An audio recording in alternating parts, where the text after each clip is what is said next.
Good morning. My name is Leonie Cooper and I'm the chair of the London Assembly Economy Committee, and I'd like to welcome the members of the committee, our invited guests who I'll come on to in a minute, and also members of the public who are either here in the gallery or watching on the webcast to today's June meeting of the Economy Committee. We've been looking into in-work poverty and low pay, and one of the areas that came up at the last meeting and we want to consider in some more detail today is outsourcing and procurement and how that impacts on particularly on low pay and in-work poverty. Anyone who wants to participate in that discussion on social media, can you use the hashtag Assembly Economy? So we've got some formal items of business to go through first, and can I just remind everyone to put your smartphones on to silent. However exciting your ringtone is, we won't want to hear it for the next couple of hours. The first item on the agenda after welcomes and announcements is apologies for absence. We have two apologies for absence from the committee today, from Assembly Member Bailey and also Assembly Member Twycross, and Assembly Member Arnold is substituting for Assembly Member Twycross. Declarations of interest, which are to be found on pages 1 to 4 of the agenda. Can I ask the committee if you're happy to note the list of appointments and note the declarations of pecuniary interests, and also to note the declarations of any other interests deemed to be relevant. Noted. Thank you very much. Item number 3 is standing delegation. Can we note the standing delegation of authority to me as the chair of the committee, as set out in the agenda and as agreed at the London Assembly plenary meeting on the 6th of June 2019? Thank you. The minutes, which are to be found at pages 5 to 64. Can we confirm the minutes of our meeting held on the 7th of May as a correct record? Thank you. We have the summary list of actions, which is to be found on pages 65 to 106. Can we note the completed actions and the outstanding actions? Thank you.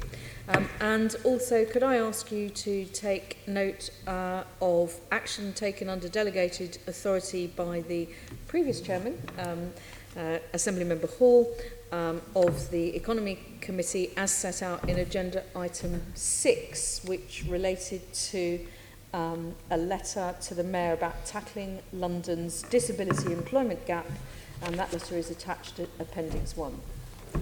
And also, can we note the response from the Mayor, which is attached at Appendix 2? Noted. Thank you. Which moves us swiftly on to the first substantive item on this morning's agenda, which is on outsourcing and procurement. And I'd just like to introduce our guests, and I'm going to start from my left and go to the right, and that says nothing about politics, merely about geography.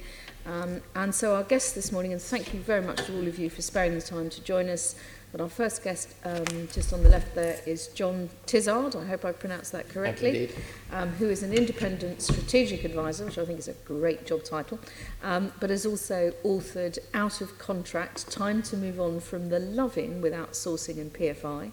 So we're looking forward to your contribution this morning, John. We also have Matt Dykes, who is the Senior Policy Officer for Public Services at the TUC. You're very welcome, and we're also looking forward to your contribution, Matt. Nick Davis, who's the Programme Director at the Institute for Government, and I think that's going to be an interesting set of contributions, possibly from slightly different perspectives. We also are joined by some GLA officers. We have Rachel Williamson, who is the Director of the Economic Fairness Programme, and we also have Nabil Khan, who is the Head of Economic Development, and Tim Rudin, who is the Head of Responsible Procurement. So we can debate whether or not we think there is such a thing. And also Supplier Skills Team at the GLA, and also at Transport for London as well. You're all very welcome. Thank you very much for joining us. So the first questions are going to come from me, and I'm going to start with a general, very open question. And I'm going to ask any of you who'd like to indicate on this, and then I'm going to move to John for a specific question. What does good outsourcing look like? Does anybody want to tell me what that might be? Nobody thinks outsourcing looks good.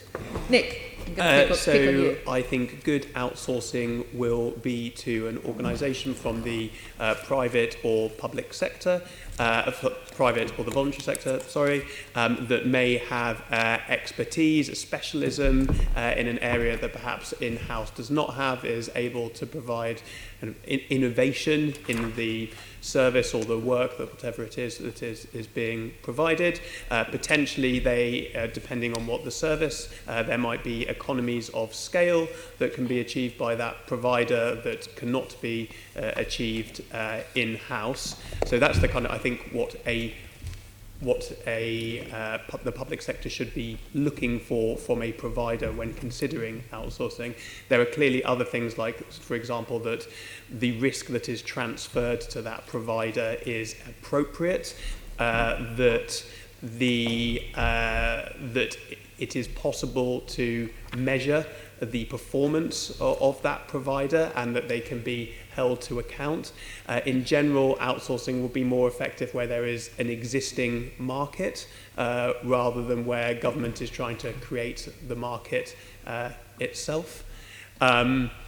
I think that's probably enough for an introduction. But I think that probably is. Thank you very much for that as a sort of introduction to the concept of outsourcing. I'm quite intrigued by the idea of the government creating a market, because I wasn't sure that was necessarily a role for government, and also the idea that outsourcing would be to acquire expertise that isn't held in-house, because my experience of outsourcing is quite often that the expertise is held in-house.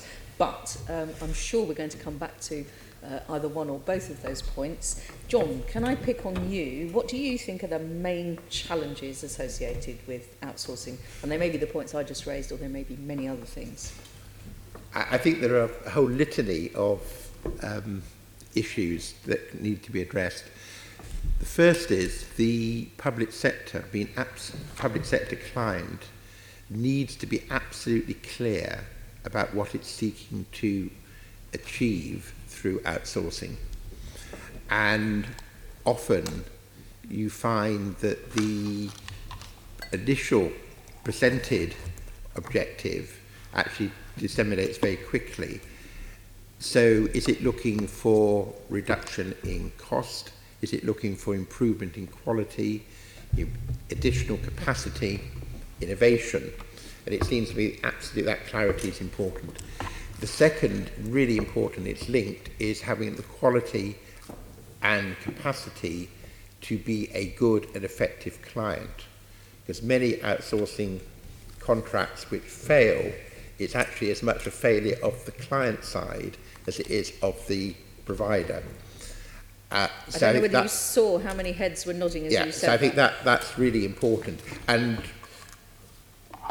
a slight generalisation, but if a public body is bad at delivering a service in-house, often is going to be not very good at delivering a service through a contracted arrangement. And there's a real risk, particularly in a period of austerity and tight budgets, to reduce the capacity to the procurement team, the contractual legal experts, but not retaining the professional expertise of the particular service within house to actually judge quality and to ensure that the contractor is actually giving reality in terms of what they're reporting. The other is failure to take into account the overall impact of outsourcing.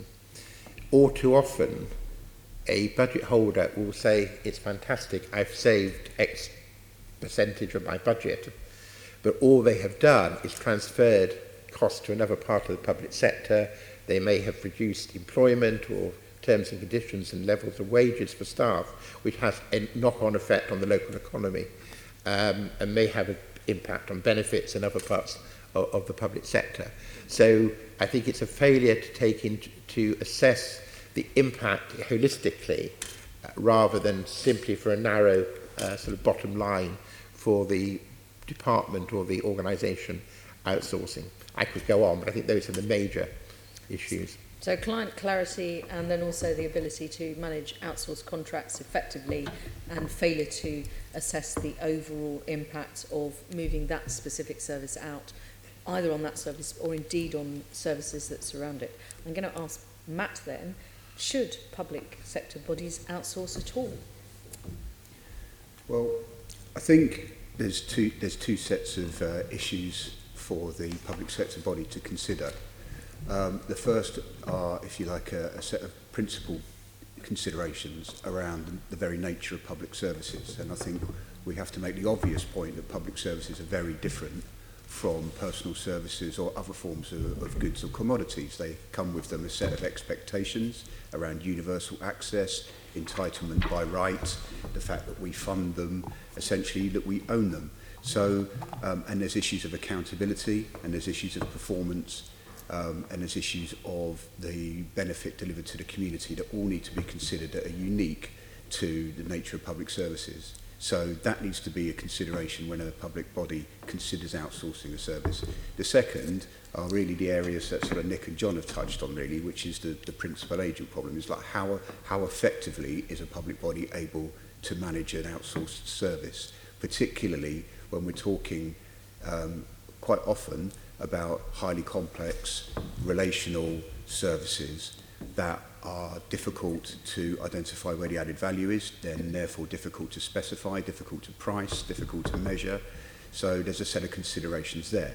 Now, when you put those two together, our view would be that in many situations, the public body probably shouldn't outsource, and that the initial decision of whether to make or buy, whether to deliver in-house or outsource, should be predicated on a very strong public interest case. But we would not rule that out, because I think Nick's right, there are going to be cases where additional capacity or expertise needs to be harnessed. There may be, for example, specific services that the voluntary sector can provide that add value to public services, that reach hard to reach communities or clients, that the public sector would do well to commission. So we've got this situation where that outsourcing has taken place, and you're referring to the public sector ethos and the principles that underlie what's the service that's being provided, so not just seeing it as a transactional activity.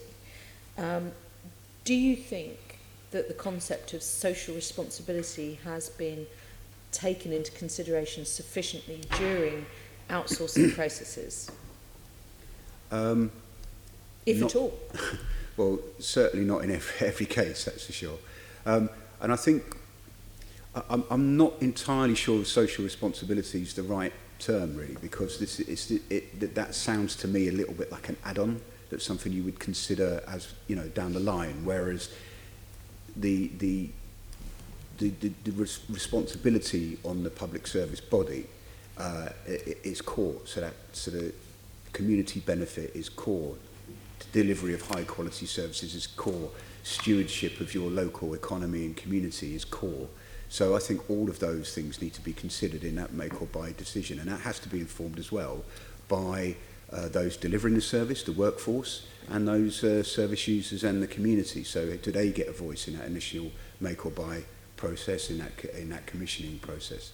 So I'd say that holistic, if you like, approach to social value has probably not been utilised to its full effect, and research bears that out as well in terms of the use of existing tools. So Social Enterprise UK, for example, they found that only 24% of local authorities had fully utilised the provisions within the Social Value Act. So we know that the holistic approach probably isn't being used, and even that limited legislative sort of mechanisms in place aren't being used either. I think actually several of us are still current councillors, and I think all 5 Assembly members who are here today have been councillors at some time or another. So I think we've all been involved in seeing local authorities going through procurement processes, which I think we've known that landscape has changed quite a lot in terms of CCT, best value, and so on and so forth. And we've all been at various points in the process when there has been a discussion about oh, we can't release that now because of commercial confidentiality. On the other hand, there are the requirements of freedom of information applied to local authorities. Do you think there is a conflict between the concept of transparency and FOI and commercial confidentiality? And how does that play out when local authorities are, who are, you know, bodies that are responsible in the way that Matt has just set out, to the people who live in that area and have councillors who are elected by those people that live in that area?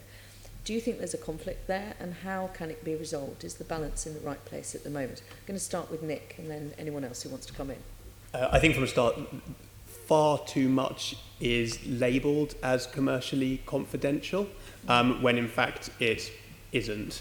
And actually, I think one of the funny things about the use of FOI is that quite a lot of the volume of FOI requests is actually due to the poor quality of proactively published data.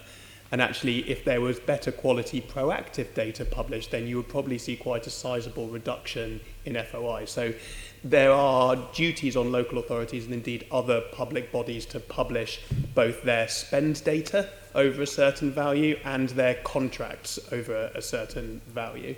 But unfortunately, that data is very patchy, and local government is less good at publishing than central government is. And the problem is that it is not possible to link the contract data with the spending data quite often. So what we've called for, we published a report in December where we basically scraped all of the data that is available around the country to look at how much government spends on procurement, who it spends it with, and what it spends it on. And in some cases, the answers we're able to come up with are not as detailed as we like, but we've got quite clear ideas about how you could improve the quality. So I think the most important thing is about unique open identifiers, so ways that you can connect and compare and aggregate the data. And you need that for a few things. First of all, you need it for buyers.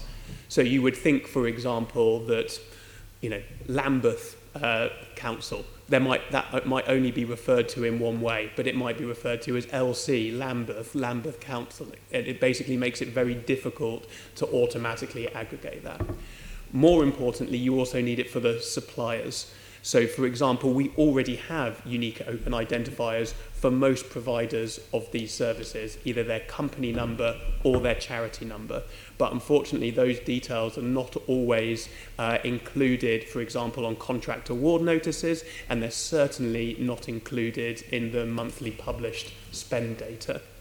Then you need what's called an open contract identifier for each contract and transaction. So, for example, if you are buying cleaning services, for example, that contract should have a unique ID, and then all spending related to that contract should also use that ID. One of the other things that I think is really important is much greater transparency in supply chains. So different parts of government, usually, they should do, although in the case of Carillion often they don't, know what contracts they hold with an individual supplier directly. But they have almost no idea at all, in many cases, about who is actually delivering those services on the front line. So Carillion had up to 30,000 suppliers, they said, but government does not know what has happened to those suppliers because they don't know how much of their money was ultimately going to them. So some steps have been made to open that up, but we think that you should have the same transparency requirements for subcontracts as you have for prime contracts. So, for example, whether that be over the 10,000 or the 25,000 threshold, there should be a contract award notice stating what that supplier is doing as part of that subcontract. And that would enable far greater oversight of supply chains. There's some really interesting points there. Can I ask Matt and then John if you'd like to contribute anything in addition to that? Well, maybe John and then Matt, because John's done a lot of work on this particular issue, I know. I would concur with everything Nick has said.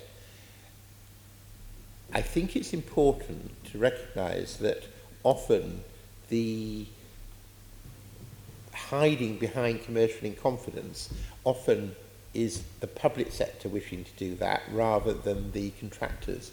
And I think there are many examples when contractors have been prepared to be much more open and transparent than their public sector clients have encouraged them or even permitted them to be.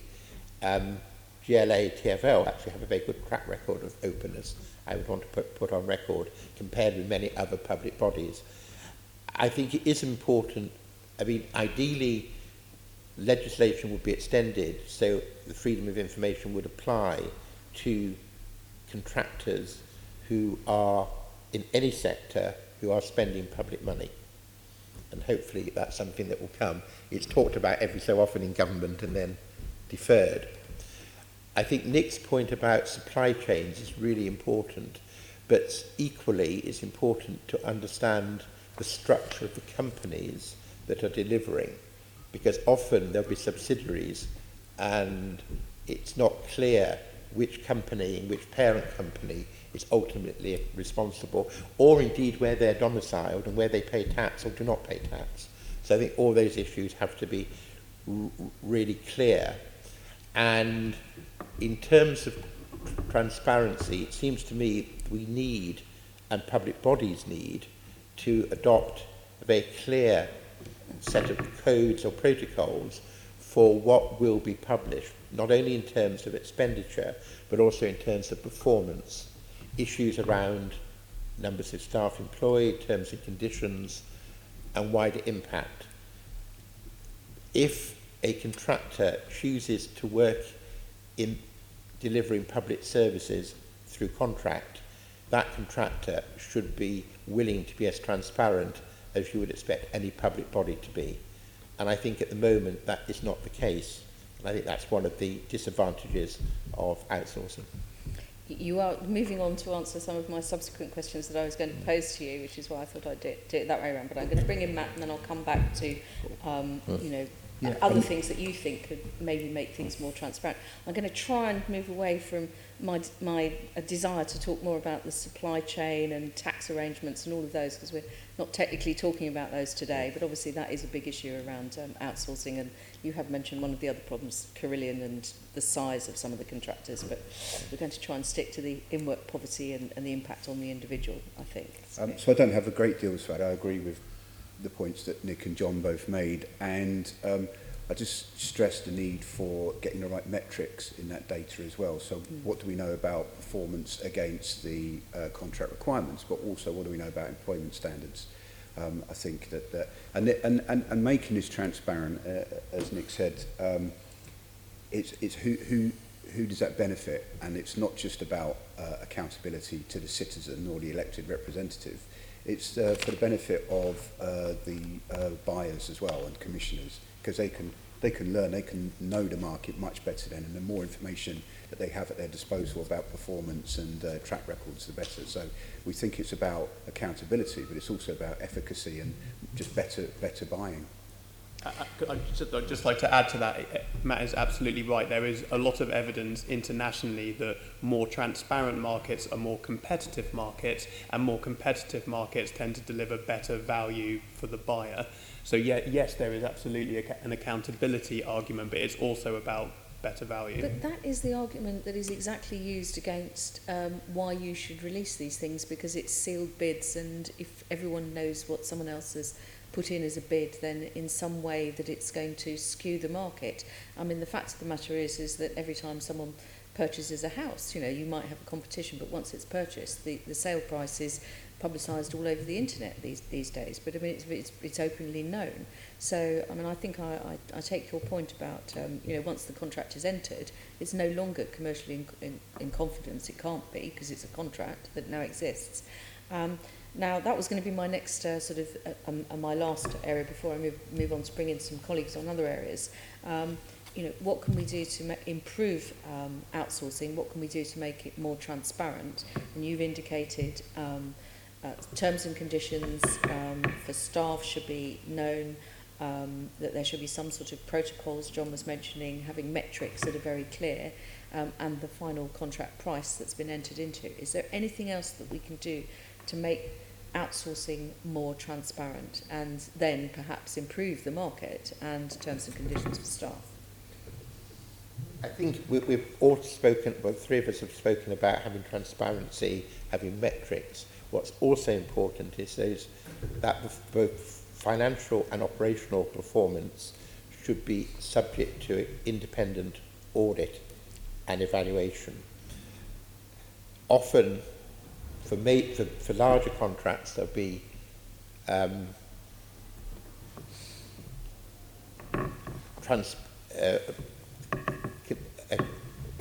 accounts that are related to those processes and open disclosure of margins made by contractors, but often those are not subject either to the internal audit by the public sector body, let alone to external audit, and therefore they're very dependent on the contractor being honest in their presentation of numbers.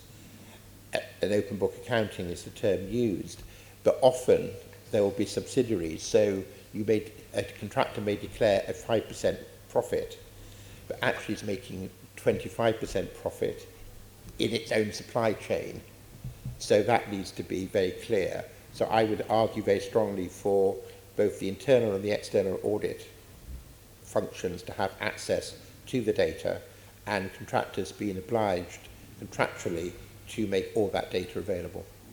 Do you think there's anything that the mayor, I mean, you mentioned the mayor and said the mayor demonstrates good practice, the GLA demonstrates good practice. Is there anything that the mayor, the GLA can do to make outsourcing more transparent, or do you think we need legislation, or is it just something that needs to be introduced through new statements of recommended practice from CIPFA or something like that? I certainly think we need legislation, but we shouldn't hold back waiting for legislation. The mayor, the GLA, can introduce their own standards and their own policies. They could seek, you could seek to have a London-wide policy, including the London boroughs. Seems to be that, so there's a consistency across London in terms of these standards as well. I think that would be really important, because I think there's a real risk if the mayor or any other public body waits for Westminster to legislate. We don't need to wait for Westminster, we can actually set the pace. Okay, thank you. Did you want to come back in, Nick? Yeah, just say absolutely everything that I mentioned in terms of open contracting ID, in terms of requiring greater transparency of supply chains, that's all something that the GLA could do without having to wait for action from Westminster. Okay. And I like John's idea of at least developing a coalition of the willing with several London boroughs who would also share that objective, and getting together and showing what's possible. Okay, well that's very interesting. I'm now going to pass on to my colleague Dr. Onkas Sahota, who will also try not to mention Carillion too often, or any other outsourced contractor. I wasn't going to mention them at all. Okay, let me start with you, Matt. I mean, we have examples of recent failures of outsourcing taking place. What do you think have been the causes of these failures? Well, they all have their own unique and specific circumstances, but there's certainly commonalities, I think, particularly between some of the larger operators. I mean, all of them we've seen facing adverse market reactions, many of them issuing profit warnings, many of them heavily debt-laden, and many of them characterised as large conglomerates that have often grown through mergers and acquisitions, and often that's led them into areas where they don't have specific expertise and where they're subject to very high risk, and that's around demand uncertainty, policy uncertainty, and other areas of risk that they are unable to manage. So I think it's those commonalities, I think that they're a product really of a contracting culture, which is driven by both sides really, by organisations that grow through constantly accumulating more and more contracts in order to provide short-term revenue. That doesn't always translate into earnings, of course, but certainly revenue, which enables them to satisfy the short-term interests of their various shareholders, and at the same time a public sector that is seeking every opportunity to reduce costs, particularly in light of austerity. So I think that's the sort of common factors that have led to the kind of risks and uncertainty that we saw at Carillion, but also in Interserve, at Capita and others who are facing pretty shaky circumstances. Kia Group we saw this week as well. Yeah, no, I agree with all of that. You know, clearly the outsourcing market has changed quite a lot in the last couple of decades. You know, there were times when it would have been quite possible both for the public sector buyer and the provider, for the buyer to see kind of double-digit savings and the supplier to be making double-digit returns. But clearly that might still be possible on some first-generation contracts, depending on how inefficient the service was to start with. But that is clearly not possible to keep getting those savings year after year when you recontract. And I think, as Matt said, we've seen a kind of a driving down of margins. And in many cases, these suppliers thinking that they can undertake what's known as kind of land and expand, that even if the contract is not profitable to start with, that they can get alterations, add-ons, etc., that they can make it profitable in the end, or indeed potentially through kind of use of subsidiaries, etc., they might still be able to turn a profit on it. Clearly, in the case of Carillion, there's also been some extremely questionable boardroom behaviour in terms of how they finance themselves, expanding into areas where they don't have expertise. But although there has been bad behaviour, or particularly in the private sector side, a lot of this behaviour has been encouraged by the way that public sector commissioners have sought to buy services. And that, not unreasonably, given kind of tight public finances, has been a relentless pressure down on price. But inevitably that has had impacts both on quality and on the bottom line of suppliers, and many of them have become unsustainable. Okay, and the other thing, of course, is once they do fail and they hand the keys back, who's accountable for all this and who takes responsibility for it? Well, you know, government is always ultimately accountable. There are some risks that just can't be transferred to the private or voluntary sector, and indeed I think that is part of the problem, that government has tried to pass on risks that those suppliers are not well equipped to handle and ultimately can't handle if they go bust.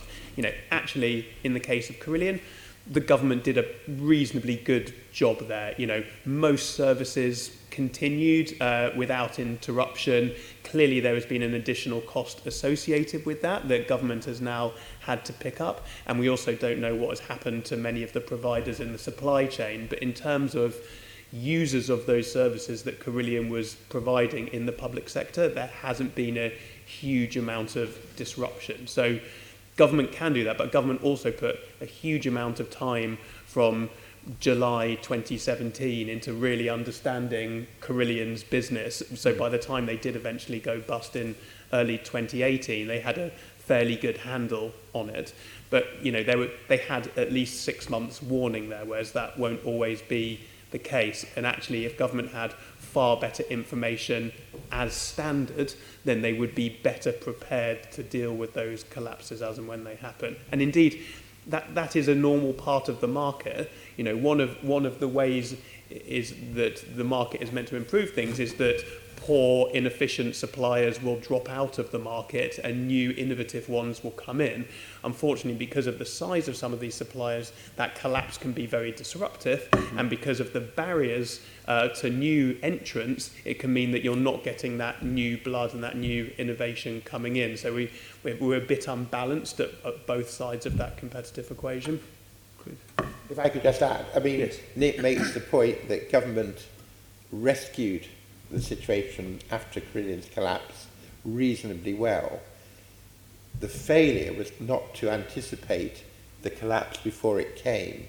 And part of this is that government doesn't, in government I mean that generically now, doesn't necessarily have the expertise or to understand the commercial dynamics within business and the drivers, and not necessarily reading the signals. And there were clear signals going on in Carillion well before the ultimate collapse that should have been picked up. Second, because there's not aggregated data, no one in the Cabinet Office knew what the overall public sector exposure to Carillion was.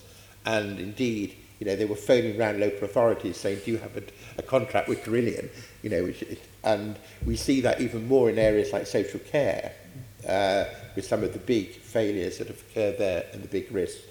The other is to understand the business. There's a failure often to understand the business model of the supplier.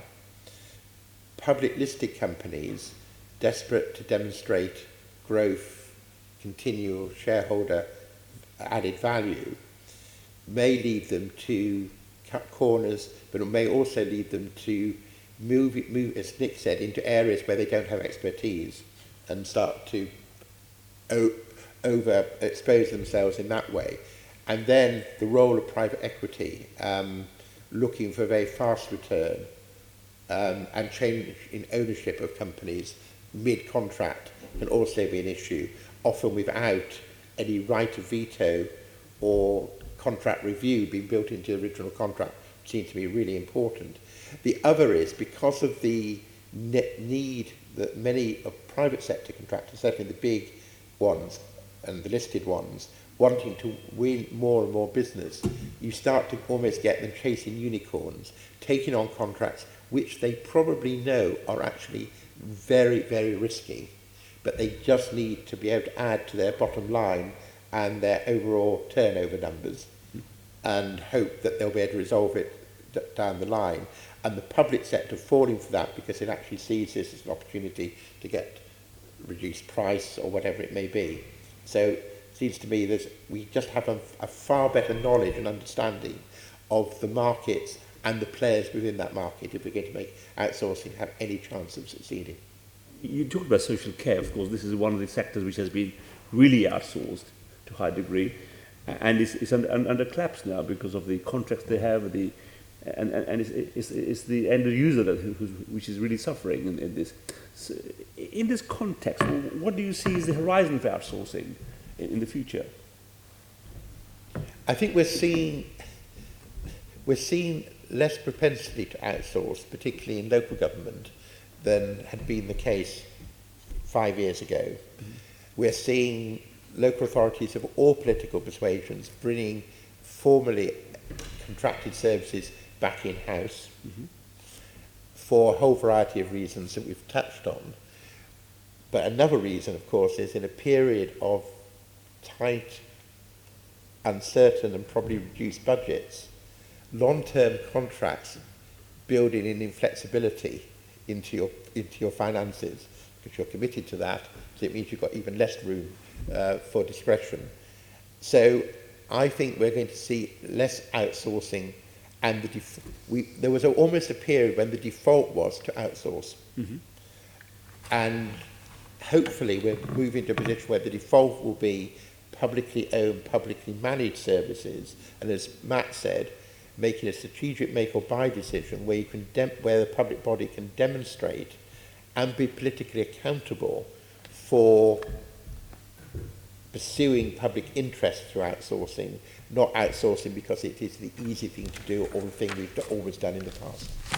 I mean, just backing John up on that, the Association of Public Service Excellence has just undertaken its third insourcing survey, where they surveyed 211 local authorities around the country. Their latest survey found that over 70% said that they were considering insourcing at least one service, and that 59% of them had already insourced at least one service. I think it was buildings maintenance, parks and recreation were the two most obvious, and waste were the three areas that were most popular in terms of bringing back in-house. Other interesting points about the survey were that 43% of those councils... I'm going to hold you on the survey because actually insourcing is the very next area that we want to move on to. Okay. Questioning, and you are anticipating it very... Right. Well, if I can just finish that sentence then, just about John, up that 43% were either Conservative controlled or no overall controlled local authorities. So this isn't just a Labour initiative. Right, well that's very interesting. We want to move on to talk about insourcing, and we also want to talk about responsible procurement, and we want to talk about whether or not there's going to be some sort of level playing field between the larger companies that we've just been touching on and the smaller organisations. So just so that you know, those are going to be the areas that we're going to move on to. But can I just and on the raise insourcing, well, I was going to say before, Susan was before going to we come in move on on that to next. insourcing, just to say about the future of outsourcing, I think two other really important developments that need to be factored in was the government's almost unwilling, but ultimately sort of like they didn't have any other option but to recognise that the outsourcing of probation had been an unmitigated disaster, and that was a pivotal moment. And the other pivotal moment I think that's happened recently is NHS England are currently consulting on legislative changes that they think are needed to support the long-term plan. And the reason why this is so important is, first of all, it's an admission by NHS England that the 2012 Lansley reforms, again, were a disaster, but not because of any ideological reason, but because the fragmentation and competition that was introduced by that was getting in the way of service innovation and integration and collaborative models that the long-term plan's trying to bring in. So I think that's another really important point, in that it's not just an ideological or political question, it's one about efficacy, and competition, fragmentation and outsourcing are increasingly perceived as a barrier to public service reform and innovation. I mean, just to comment on the contracts for the NHS were 5 years with 2 extensions onto them, and these sort of services should be long-term, right? Those sort of contracts don't lend themselves to outsourcing. So contracts can be too short, and at the same time we have talked about the inflexibility of contracts that are too long. However, I am going to bring in Assembly Member Hall now, who's going to ask some questions about insourcing. Right, so get my voice for the moment. Does insourcing benefit workers more than outsourcing? Who would like to answer that? Should we start with Matt? I think it can do, but we should caution against an implicit assumption that bringing services in-house automatically bestow a world of benefits to that workforce. That has to come through ensuring that the employment standards within that commissioning authority are up to scratch as well. An obvious reason why that could be of benefit is that those workers can be brought back into coverage of the relevant collective bargaining and collective agreement, which are in almost every circumstance provide better terms and conditions and employment standards than were in the outsourced sector. So that's a key reason why we think it's of benefit to those workers. Another reason, I guess, is that, as we've seen, again, touching on the survey I was referring to a moment ago, in that one of the reasons local authorities were quoting as one of the benefits of insourcing was the flexibility it offered and the integration with other areas of the council's responsibilities. So another benefit to that workforce is the broadening opportunities for development, career progression, skills, learning that come with being in part of a larger, more varied organisation rather than just working subject to the limitations of a single contract.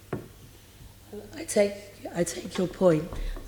When in Harrow, I kept all the park services and everything in-house because of the flexibility it gave us to change how we did things, etc. But of course, the issue on that is that if it's in-house and the council finds itself with a different administration who might want to save money in that area, then suddenly the workforce can be reduced in that area far more than if you've got an outsourced contract where you're obliged to be spending a certain amount per year, and that's with the staff with it. Do you agree with that? Yes, I mean, to a certain extent. I mean, I think the fact of the matter is that most of the employment terms and conditions could be effectively guaranteed by the local authority in outsourced services if they chose to award contracts to suppliers that are known to employ staff on favourable terms and conditions. I think the fact of the matter is just though that is clearly one of the main ways in which some providers have driven down the cost of services, is that they've driven down employment standards as well, and commissioners have in some cases turned a blind eye to that. But clearly, if they wanted to ensure that those employment standards were high, then they could.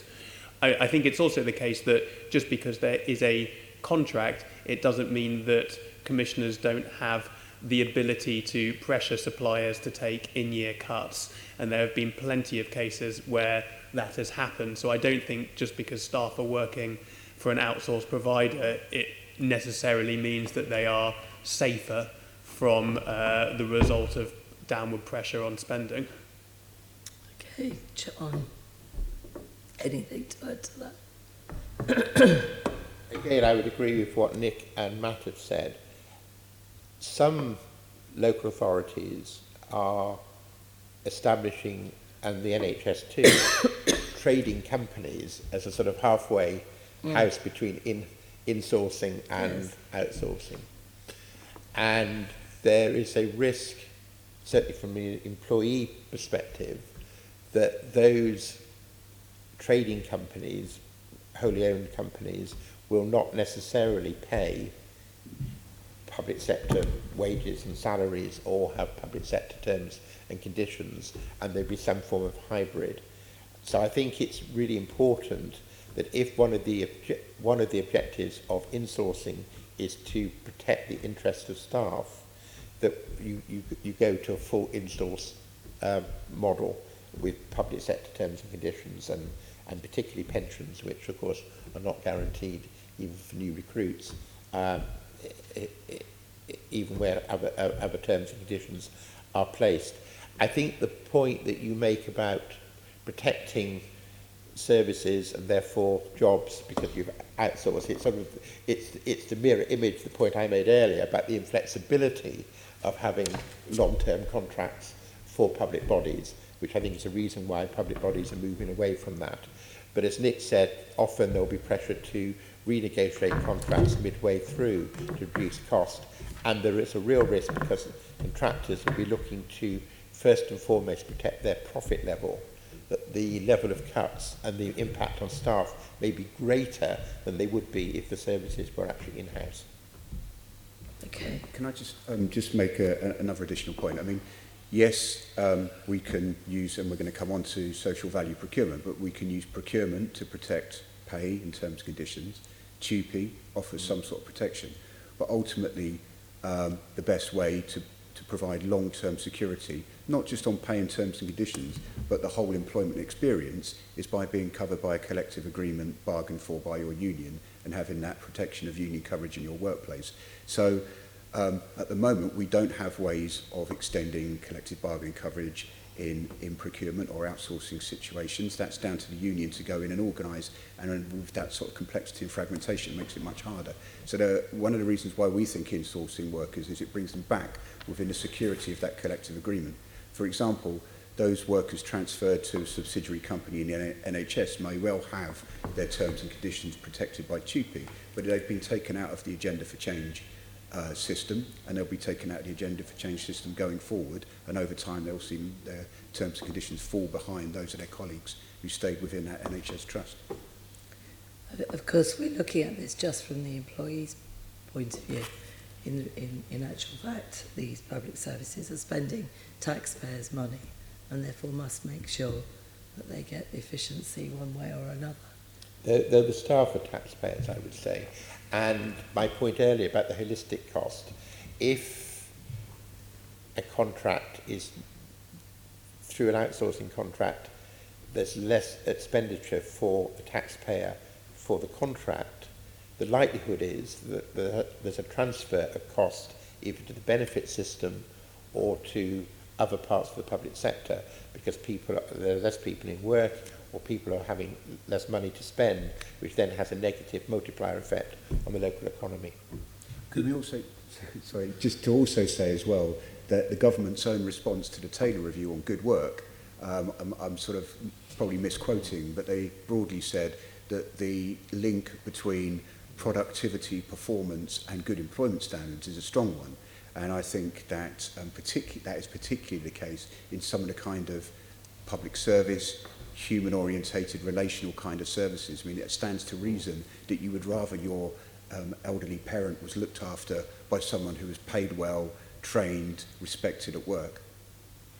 I was going to say, clearly it is a legitimate public policy objective to say that in the interests of all taxpayers, we are going to lower the terms and conditions through outsourcing of some people delivering work and services for the public sector. But I think you just have to acknowledge that if you are doing that, then that is a reduction in standards for that workforce. And yes, maybe there may be savings that can be saved, but I think it's just being open and transparent about what some of the savings, how some of the savings from outsourcing have been realised. And clearly in some cases it is through innovation, it's through economies of scale, but particularly, as these guys said, for relational services where economies of scale don't really apply to social care, actually the way that you save money is by reducing your biggest cost base, which is the cost of the staff working there. Yes, I mean the thing is that outsourcing is about so many different aspects to a business, so we seem to be concentrating just on this. What are the challenges associated with insourcing? John? Sorry, I missed the question. Sorry. Repeat it. What are the challenges associated with insourcing? If a public body is considering insourcing, it needs to ensure it has the managerial capacity to oversee the insourcing arrangement and to manage the services when they are transferred back. Although the majority of staff will transfer back to the public sector with under 2P, it is often the case that the more senior managers remain with the contracting company and will be offered incentives to so do. Therefore, the public body has to ensure it's got the capacity to manage the service and also the capacity to set performance standards. Because I think what is really important, if you insource, you still need to be setting performance standards, targets, monitoring those, and holding the managers and the staff to account for delivery. So it's not a soft option. And if you're looking to redesign, improve services, that process has to continue. I think that's the biggest challenge. The other is clearly there could be cost implications too, particularly if staff are going to be fully paid and remunerated under public sector terms and conditions with public sector pensions. That can be particularly the pension element, can be quite significant for public bodies. But what they need to do again, and I repeat what I said earlier, is to do a holistic evaluation of the financial and service and wider benefits and disbenefits of insourcing before starting on that course. And often, as you will see from the report that Matt referred to, there is an overarching public benefit from insourcing when you take everything in the whole rather than just looking at the very narrow bottom line of cost for the service.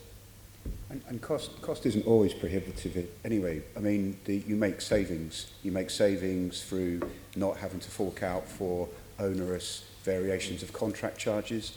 You make savings through not having to tender and manage contracts and contract management and quality assurance. There's a whole load of savings to be made. And in fact, the respondents to the APSI survey are quoted, I think a majority said they were either cost neutral or actually cost savings made as a result of insourcing.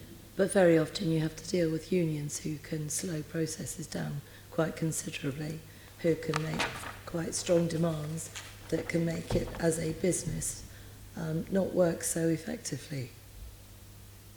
And you can have unions that take a very progressive view and work in partnership with councils and councillors to maximise the productivity gains you can make out of that. Yes, I've been unlucky and I haven't come across that, but I do accept there must be some out there. Nick? I think public bodies should be asking themselves pretty much the same questions when they're insourcing as when they're outsourcing. Why are we doing this? Do we actually understand the service? Is there capacity either in the market or internally? How will we manage and monitor performance, and what is the broader evidence base? So we're currently doing some research now on the evidence base of various forms of outsourcing. The evidence base is far stronger in terms of savings and on quality for kind of simpler, more transactional services, be those support services, be those back office services. The evidence is much, much weaker when it comes to frontline relational public services. So I think, you know, all of the public bodies should be asking themselves the same questions. That I think the problem is that make or buy decision hasn't been much of a decision historically. A service has either been, this is an in-house service and it always will be an in-house service, or this is an outsourced service and it always will be an outsourced service. Not enough consideration has been given to what is needed for that service right now, and indeed the answer to whether to insource or outsource might change over time depending on what the needs for that service are. Okay, I'm mindful of the fact that, Rachel, you're sitting there with two assistants to answer any questions that we throw at you can't answer. Have you got anything to add? We'd very much like to take part in the discussion about responsible procurement. I think that's following.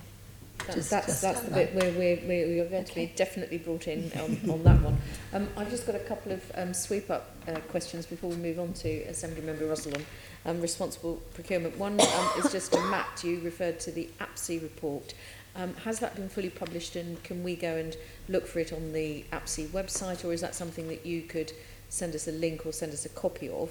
Because it sounds like it's got some really useful... Yeah, it has. Well, the previous two are definitely in a public domain. I'm not sure where they've got to. The third is imminent, and I can send you it. If you could, because obviously we plan to produce a report from our investigation, so that I think that sounds as though it would be helpful information. I think it is in the public domain. I think it is published now. And there was a feature on it in The Guardian 2-3 weeks ago.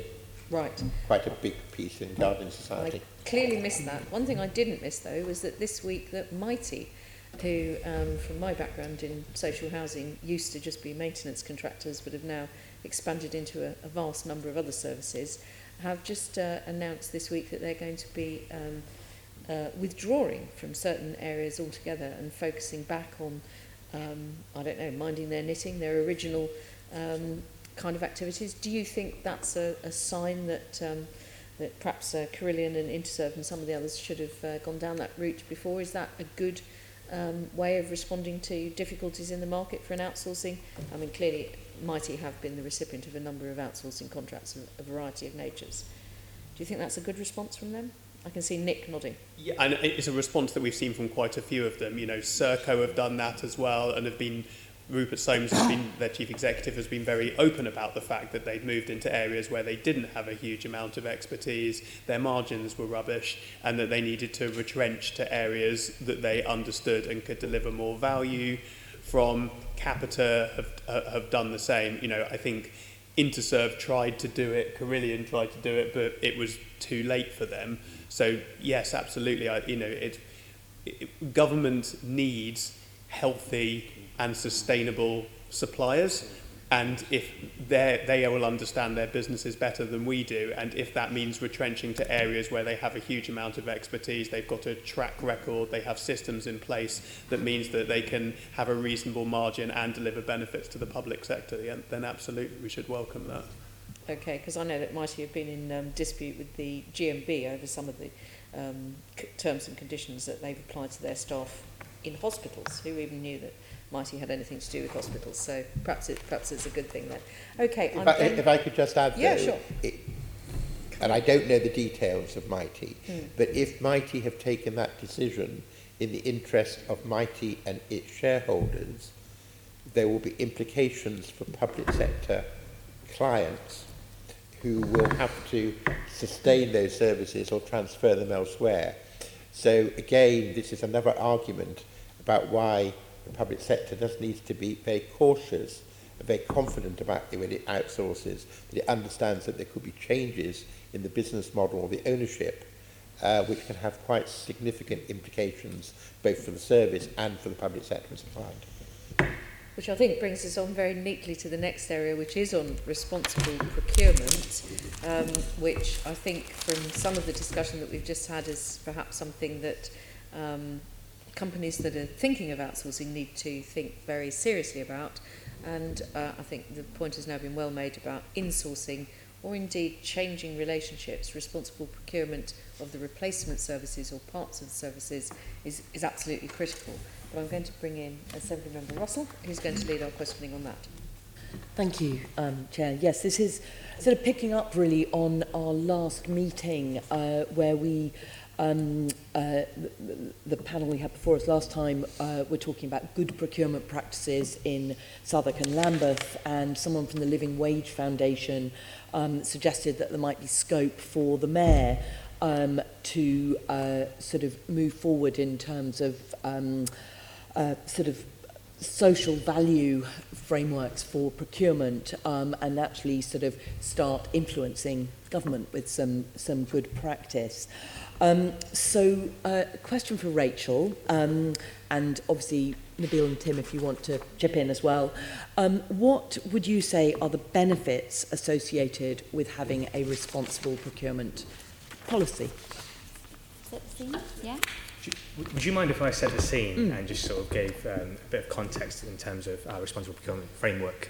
So just for the benefit of others perhaps, and everyone actually, the GLA group, when we talk about the group, that includes our mayoral development corporations, it includes MOPAC, Met Police, the Fire Brigade, TfL and City Hall, as in the GLA itself, spends roughly around £11 billion a year on procuring goods and services. And so, you know, that's a significant amount of money that we sort of spend on, as I said, on goods and services. And not only that, but we operate throughout the world, so our supply chains sort of extend throughout the world. And it's important to note that because it's in that context that we've set our responsible procurement framework. And we'll come on to the detail a bit more in a minute, but broadly speaking, our approach to our responsible procurement framework can be broken down into three areas really. One is signalling. So this is us sort of leading by example. So this is the GLA group doing what we want or expect other public sector bodies to be. Did you say signalling? Signaling, yes. Yep. So this is what, you know, this is us using our purchasing power to demonstrate what is the art of the possible, I suppose, and encouraging other local authorities, other public sector bodies to follow suit. The second, I suppose, element of it is actually embedding some of our progressive policies within our procurement framework. So that includes things like London Living Wage compliance, that includes things like the Mayor's Good Work Standard, and we'll come on to some of those policies in a minute and talk in more detail. It includes things like ethical sourcing practices. And the final element is what I sort of refer to as the delivery part. And so this is us sort of setting ourselves stretching targets, monitoring our performance against those targets, iterating where we're not perhaps meeting some of the targets we've set ourselves, refining our approach, and getting feedback from our supplier base to sort of inform our future policy practices around procurement. So that very, very sort of quickly is a bit of context behind how much we sort of spend a year and what our general approach to responsible procurement is. But is it worth bringing Tim, you in here to talk about our responsible procurement policy in itself? Yes, thank you. So just briefly, the current Mayor's Responsible Procurement Policy was revised in 2017, and that lays out the top-level commitments under 6 themes. Those include the social, environmental and economic aspects that we will use that spend, and as well as that spend and the contractual relationships, those ongoing relationships we have with the suppliers, which, as we've discussed, sometimes those relationships are quite can go on for quite some time, so a chance to develop some quite meaningful relationships with those suppliers. And below that policy sits a responsible procurement implementation plan, which was just published earlier this year, which lays out more specifically the actions, activities that the functional bodies in the GLA group will undertake to turn those policy commitments into sort of actual actions in specific contracts and with specific supply chains. Okay, so then, yes, the question was about benefits, so that's very useful background, thank you. So through the responsible procurement policy, the Mayor is seeking to make London a more equal, fair and sustainable city, and to generate benefits for a range of London's communities, both now and in the future. And some of the ways that he aims to achieve that are through meeting the specific needs of Londoners with relevant contract requirements and performance measures, also driving fair employment practice with our suppliers to ensure that employees receive fair employment terms and pay. So that includes the London living wage to the extent that's permitted by law. And we saw last year more than 4,500 workers see their wages uplifted as a result of those clauses being included in those contracts. And we're also working through a new initiative, the Mayor's Good Work Standard, which is his benchmark for good employment practice. This is a more comprehensive set of criteria around fair and good employment practice. So we're looking to encourage suppliers to benchmark themselves against the criteria of the Good Work Standard and seek to improve their employment practices over time using that measure. Just out of interest, the Good Work Standard, we keep hearing about it in this committee.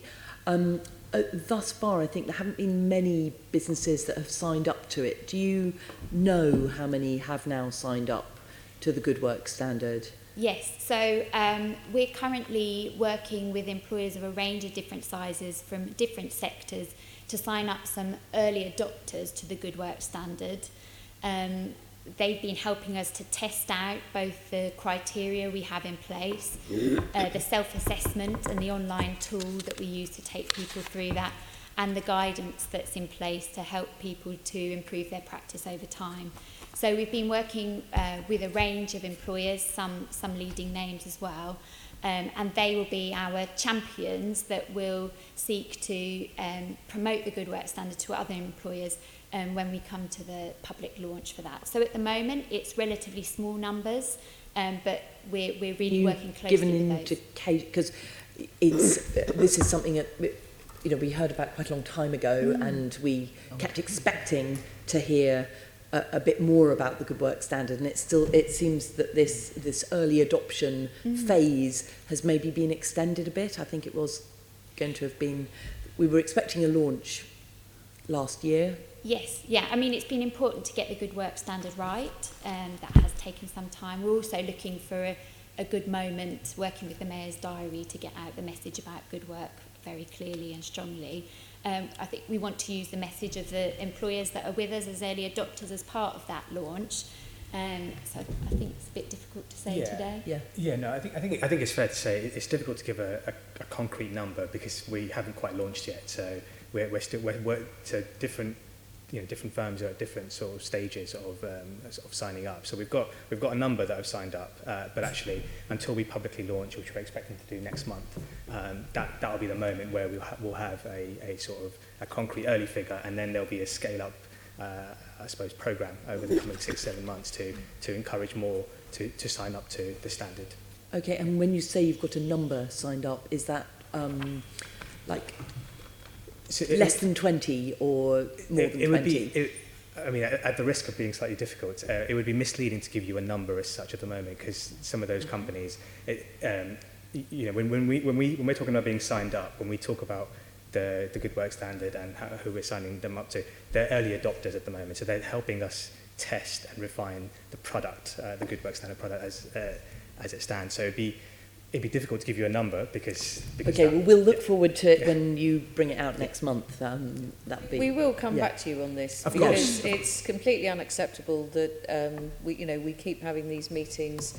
And Assembly Member Hall, who was chairing the committee until May, and certainly myself as the current chair, will be asking what is going on with this. You've had a soft launch, and we keep being, frankly, it sounds like we're being fobbed off in these meetings. I can't think of another word. Yeah. Assembly Member Hall. Yes. Yeah. Now, in the interest of transparency, which you all GLA members bang on about all the time because it's a good thing, transparency, we keep getting the same answer. it isn't impossible for you to give us a ballpark figure. You can tell us approximately, quite rightfully, as my colleague has said, is it sort of in the realms of under 20? Is it under 100? Is it 1,000? What's a ballpark figure? It is perfectly possible for you to tell us. I mean, again, at the risk of sounding difficult. You are sounding difficult. There's I mean, no risk, you are sounding difficult. We can give you a ballpark figure in terms of the organisations we've consulted with. We're happy to sort of give you that. And, you know, we're working with the Living Wage Foundation, sort of going through the organisations in London that meet living wage criteria, because that is a fundamental part of the Good Work Standard. So we know if firms are meeting living wage criteria, they're almost 50% there in meeting the Good Work Standard. If you're launching next month, you must have a rough idea. Let's have that. Again, I think it'd be unfair at this point to give a number on who on. We're not asking for names of people. We're asking you for a number. 2, 4, No. 10, 20, 30, 80, 100? It depends on what you mean by signed up. That we're not at the stage there. We haven't launched the Good Work Standard, so you know. You've been it sort of talking depends. about it for a long time. I'm assuming it's cost the taxpayers quite a lot of money for all this work to be going on. So for the sake of transparency and for you not to be sounding difficult, give us a number. Actually, it's been quite cost effective because it's something that we've been managing in-house in the GLA. We've actually got support in from the CIPD, a number of other organisations, Living Wage Foundation. So actually there hasn't been that much cost that can be attributed to the setting up of the Good Work Standard. And actually, there's 172 criteria that sit behind the standard, and each of those criteria have taken, there's been a lot of negotiation with business trade bodies, with the unions, with public sector bodies, with a whole range of stakeholders, voluntary community sector representatives, to get final agreement on what those criteria should be. So we're still going through that iteration process. You mentioned soft launch last year. It was actually more a preview event. It was more us sort of going out to market, bringing this back to procurement and sort of helping, how we can engage with SMEs and stuff. It was going out to market to all get we're an asking understanding. for is a rough idea. That's all. And then my colleague will carry on with the questions. Well, we can give you rough numbers around the companies that we've consulted with, or the firms that we've can you write consulted to us with. after the meeting and give us that rough idea? Because I don't want us to get bogged down searching for a number that you're unwilling to divulge. We got into a discussion about the Good Work Standard at the last meeting, and it sort of ended in pretty much the same sort of unsatisfactory lack of number. It was actually January, I thought, was the soft launch. Let's go back to Assembly Member Russell, but we will be pursuing this matter, and we will expect to see a launch quite soon, I think, would be what we would be hoping for. Thank you. Member Russell. Yes, so getting ourselves back to benefits of responsible procurement, perhaps I could ask Matt, does the TUC have a responsible procurement policy? We don't outsource any of our services. All of our cleaning, catering, our security is all insourced. Yes, but do you have a responsible procurement policy? Is that something the TUC has, or? You caught me on a hop a little bit here because okay, sorry. I would have to go back and check that, but I assume very much so, and we support responsible procurement policies at other organisations. And like I said, I can't think of many services that we put out to tender, so. Sure. But I will double check and I will make sure we can get a copy of our responsible procurement strategy to you. Thank you, that would be really helpful. Are there any measures that you think it would be a good idea to have in place in terms of responsible procurement? I mean, obviously one's got the living wage, absolutely fundamental. Are there other things that you would like to see?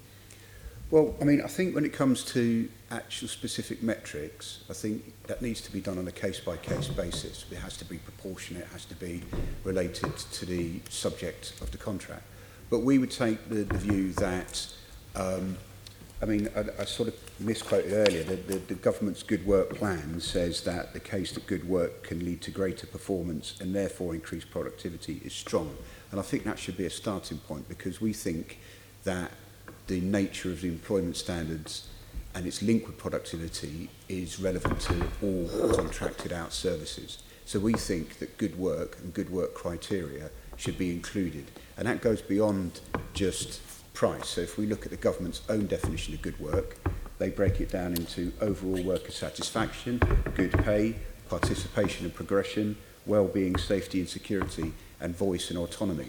Now, within each of those headings, there's conversations to be had about exactly what metrics, exactly what criteria you include. But we think we should be looking at employment standards in their broadest definition in terms of what the experience is of people at work. So we want to see elements of skills and progression, health and safety. Voice and autonomy is really useful and really important. And we welcome the initiative by the Welsh Government that have been much more specific about how we can use ethical codes of procurement and charters to support trade union engagement specifically and to prevent blacklisting and anti-trade union measures by contractors. Thank you. Nick and then John, do you want to add anything on, particularly on how, picking up on Matt was just saying, on how procurement practices can be improved to benefit workers?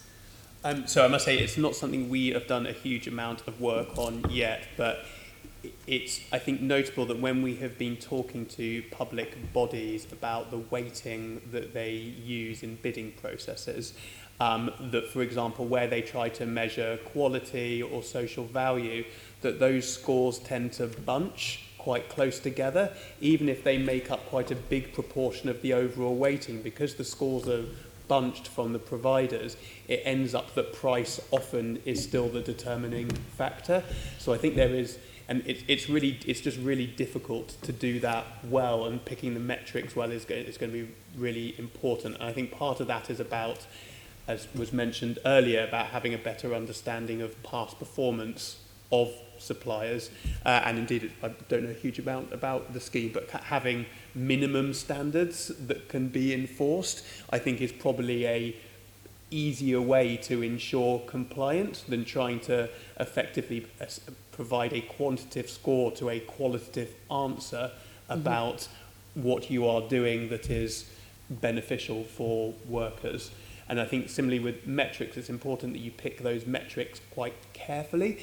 Often metrics, and so for example the government has its social value consultation out at the moment, some of the suggested metrics they have are effectively activity metrics, like the number of consultations you're running. Now clearly, if that's what you need to do to get your score, then you'll just run some consultations and they'll just be tick box exercises. So you've got to be aware of the perverse incentives that some metrics can have. So if you pick carefully output or ideally outcome measures, then you're more likely to incentivise the type of behaviour that you're looking for. Thank you. And John? To add to what Matt and Nick have said, I think responsible procurement can take into factors like local supply, building into things like local community wealth building, and therefore the impact on the local economy. I think it's also important to, in terms of the staff issues, to have whistleblowing policies which enable staff to whistleblow, and indeed service users, both to the client as well as to the contracting organisation. And I think it picks up something Nick said earlier, actually making sure that the commissioning body is taking its responsibilities more seriously in those areas.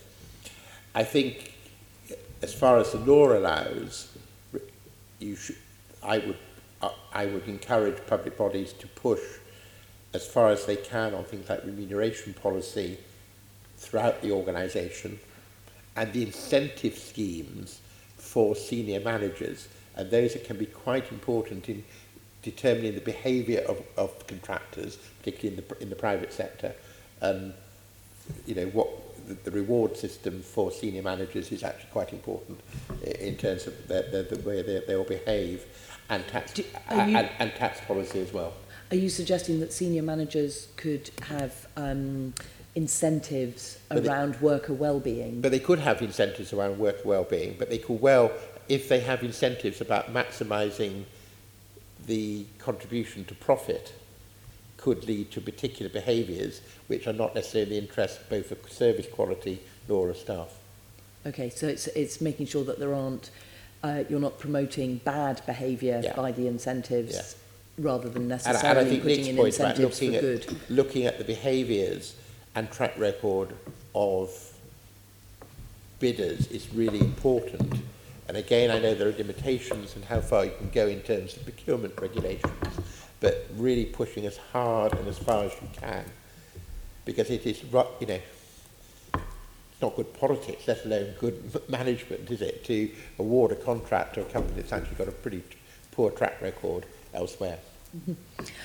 So, are you saying that there's a tension between fair employment practice and value for money and high quality services? I mean, do you think it's possible to have all of those? Well, I think as Matt said earlier, the anecdotal evidence, and you know, the Taylor Review made this point too, that good employment standards lead to a more motivated workforce, which is more likely to deliver higher quality and value for money.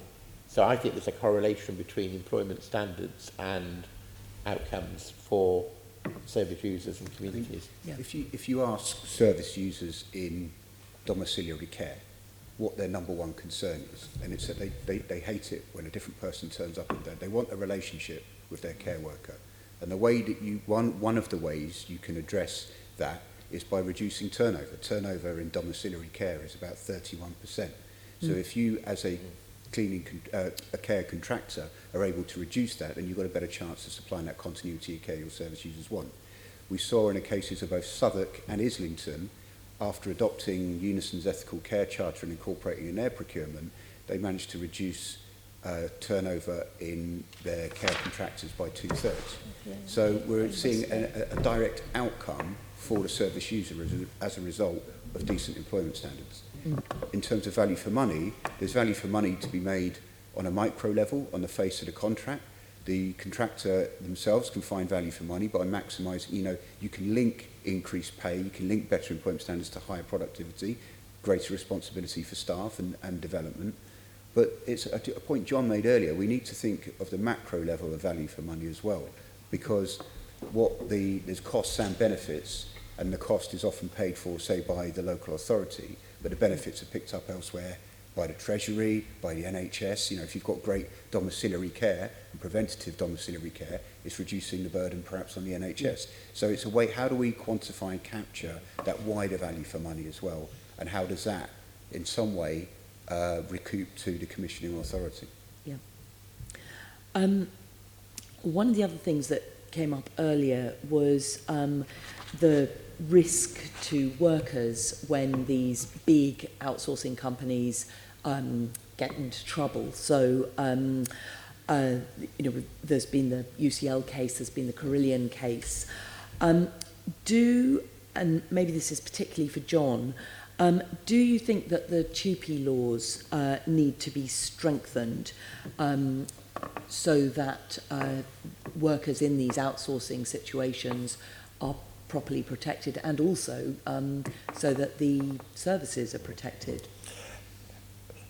I think rather than strengthening TUPE needs to be applied and applied consistently throughout the duration of the contract, and that the public sector client needs to ensure that TUPE is being properly applied and not being wriggled out of by contractors.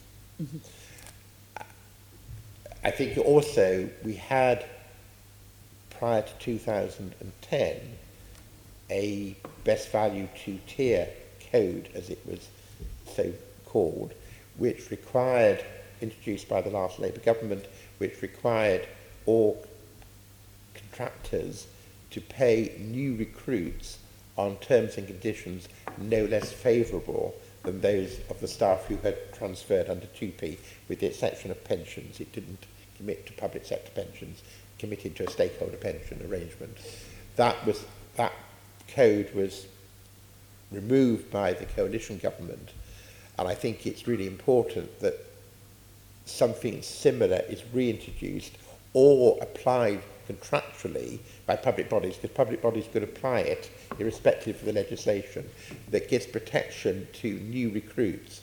Because what happened historically, happens I think less now, but certainly happened at the height of compulsory competitive tendering in inverted commas low skill areas like cleaning and catering, in the public sector, staff were transferred with TUPE rights. Contractors moved those staff on in various ways, good, foul, and perhaps not repeatable ways, and then consequently recruited people on far poorer terms and conditions. And we may see, precarious employment practices reintroduced too. So I think it's really important to strengthen TUPE for the equivalent of TUPE for new recruits would be my priority. Thank you. Does anyone else want to add anything on the TUPE issue? Well, I think there's certainly a strengthening of TUPE applications to workers in insolvency situations here. We were told not all insolvency situations, but when a company goes into bankruptcy and taken over by insolvency manager, then TUPE doesn't apply, and we think TUPE should apply. And in the absence of TUPE applying, we made the argument that the government could have used something like a statement, the Cabinet Office Statement of Principle, or another TUPE-like measure to protect those workers, but that wasn't used in this case. As it happens, most of the transfers, as we've said before, took place fairly smoothly. There were instances of workers losing out as a result of some of those transfers, but there was a great deal of confusion around where TUPE may or may not have applied in the situation with Carillion. I think that's a set of specific circumstances of insolvency.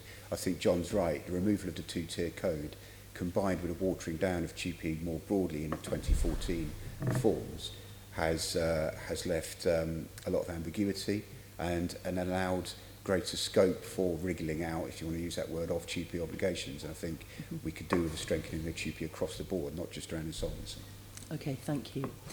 And I think if I could just add, I think you'll find responsible contractors would welcome that approach, because in a sense they will value their workforce, but if they're having to compete against contractors who don't value their workforce, they're in a very difficult position, and that starts a downward spiral. Yep. So that would be a good way then of so things like the two-tier promoting code, and making sure that we're agreed with the CBI, for example, back in those days. I just need to interrupt you because we've been joined by a secret group of people who've disclosed themselves by wearing yellow tops. And you're all from the Wells Primary School, is that right? Hello, give us a wave. Okay, so we're talking about jobs. Now, do any of you have a job? And I'm not talking to the teachers amongst you. Anybody there have a job? Yeah, I saw a little hand going up. Anybody earn pocket money? Pocket money? Oh, so some of you do. So you have to do specific things to get your pocket money? Yeah? So that's what we're talking about, the kind of things that grown-ups have to do to get, not pocket money, but wages. And we're talking about if you change your job from working for one kind of organisation, your job might be moved to another organisation, are you still going to get the same kind of money? So will you still get the same amount of money for loading the dishwasher as you do for making the bed? That kind of thing, when people move around and change what they're doing, roughly. Caroline? you still get some time off if you're not feeling very well. Yeah. Okay, so we will. Now I'd like to come back to the GLA. We started off looking at the benefits of responsible procurement policy, but what do you think are the challenges of responsible procurement policy? Rachel, do you want to start? Yes, sure. So through our responsible procurement policy, we are looking at a number of different indicators and outcomes we're looking to achieve, so each with their own challenges. But at a top level, we have to work within procurement law, so those requirements must be relevant and proportional. Tim, do you want to say a little bit more about that, or about any of the specific themes we're looking to work on? Yeah, so just all of the procurement that undertaken by the GLA group is within the framework of the European Union procurement regulations, which require that requirements we put into contracts to be relevant to the subject matter of that contract. So we do have to ensure that when we're implementing responsible procurement requirements, either through the tender process or as a condition of contract, then it does have relevance to what's being undertaken. as part of their contract. And Nabil mentioned it earlier, but one of our themes is around promoting ethical sourcing practices. So sometimes our supply chains are international, and it's been very important for the responsible procurement team to work with other bodies who have expertise in this area. So that includes Electronics Watch, who we're working with, for example, on the chips that go into the Oyster cards, or with other bodies that, for example, help us when sourcing uniforms, for example, internationally. To make sure that the people who are either mining the materials that go into the chips or making the uniforms are properly paid. Yeah. Sorry, and just one additional point for me. This is not necessarily challenges associated with responsible procurement, but more generally just procurement. And that's around how we can diversify our supply chain. So going back to some of the discussions we had earlier around having a core group of large suppliers, we really want to, one of our intentions is to sort of encourage more SMEs to supply to us as the GLA group. And at the moment, we've just got some stats in actually, and I'll give you numbers for this one. So the total number of SME suppliers that we have across our group are 2,775, which is roughly about 44% of our supplier base. The challenge, however, and I'll come on to that, is that roughly equates to about £303 million worth of spend just this past year gone, which is only 13% of our overall sort of spend with SMEs. So that right there is what we're trying to really push up. So our intention, our ambition is that we push that up to 33% by 2021. So as you can see, there's a bit of distance to travel there. We want to diversify our supply chains, and we want to increase our spend with SMEs and not be so reliant on some of the larger suppliers for the reasons that I mentioned before. Yep. Thank you. Is there anything else on challenges that you want to say? Because I think the Assembly Member Arnold will be coming in on the small business element. Is there anything else on challenges that you feel you haven't said or hadn't had a chance to say? Just to give a bit of context on those SME numbers, so central government has a target. It initially had a target for 25% of central government procurement spend to go to SMEs. It hit that a few years ago and it pushed the target up to 30%, but subsequently it's now fallen back and it's in the low 20s.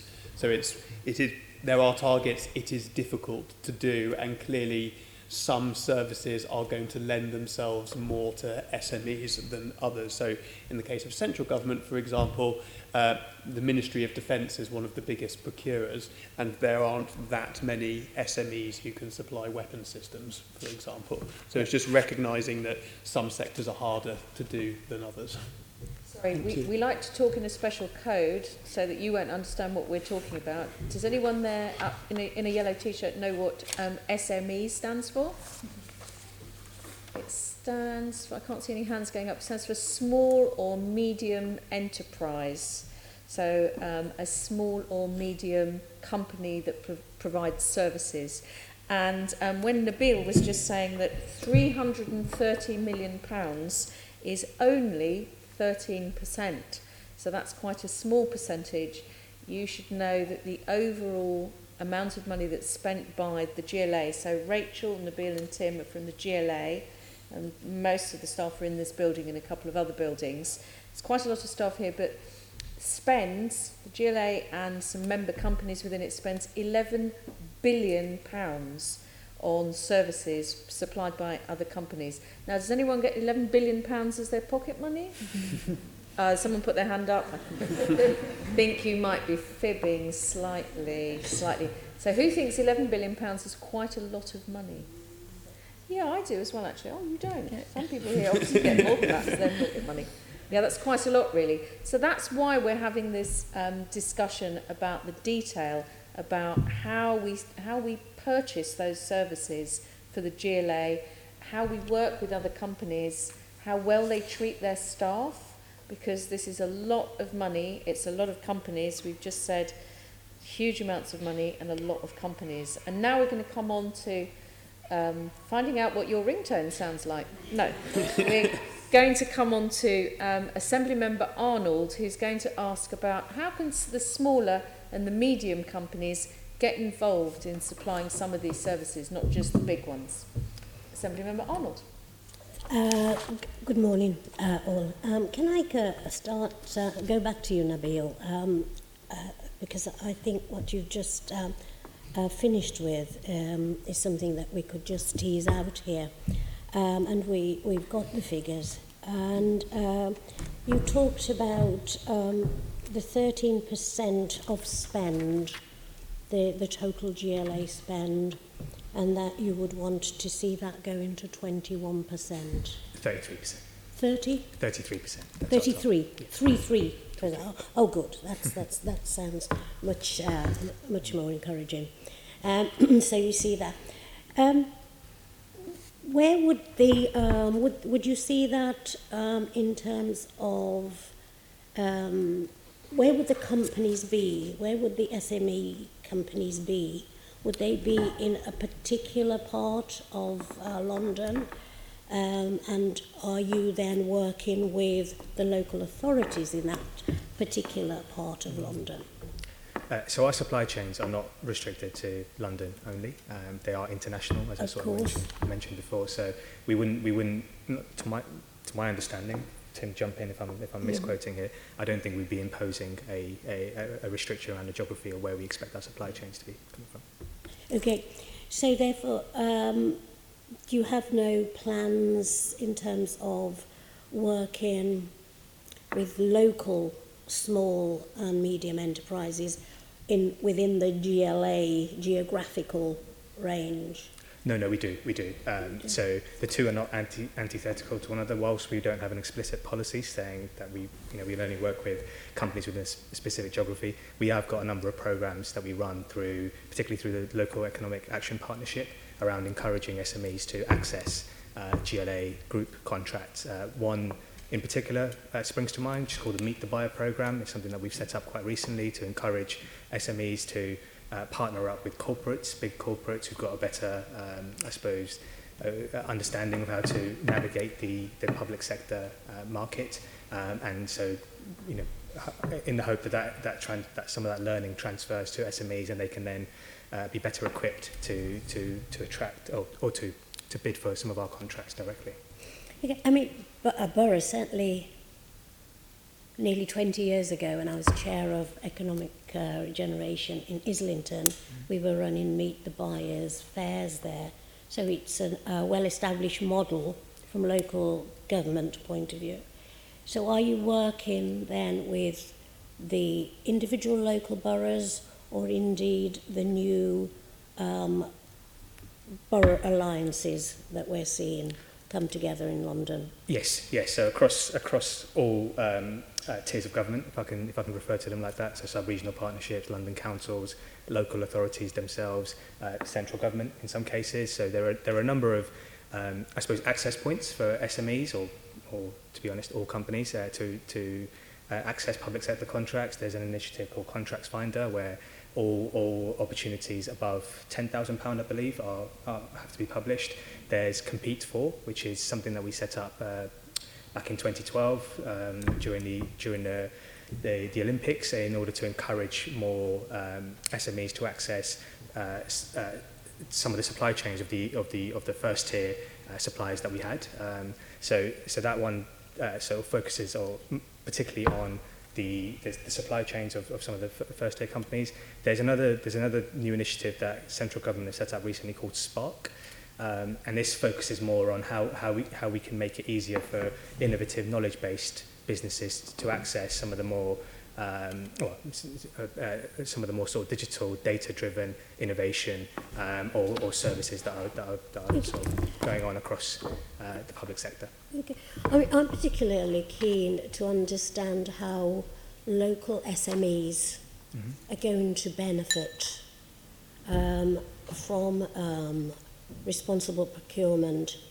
And when I talked about localities, I would have thought that you would have come in with, say, the developments that are planned for West London in the mayor's enterprise zones.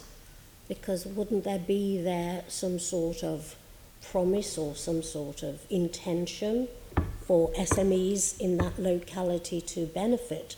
And wouldn't you, as part of the mayor's team, be at the table ensuring that that is something that would be embedded in any procurements taking place? You're quite right. It's an oversight on my part. So Royal Docks is a prime example of that. We've got an enterprise zone there. We've got a programme board set up that actually is a subsidiary of the LEAP board, and that's the sort of representation on that programme board consists of some private sector as well as some public sector. It's chaired by the Mayor of Newham, Roxana Fiaz, and the idea again is to ensure that any opportunities that are coming out of developments that are going on in that specific geography are sort of targeted towards local people so they can access opportunities, local people and local businesses. By the way, and the two, and sometimes the two shall meet and they are one and the same.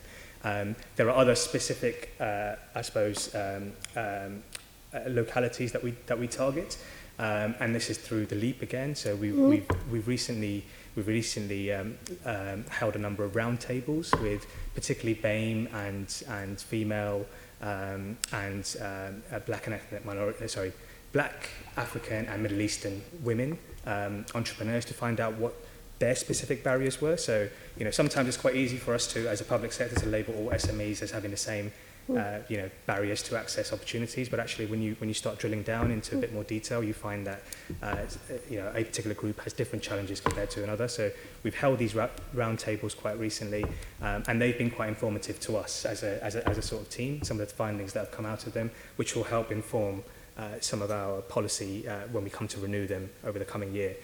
So this refers back to that point I was making earlier about ensuring that we set ourselves stretching targets, but then we actually see how we're performing against them, and if we're falling short in any case, interrogating that a bit further, and then coming back and refining it so we can get that process right.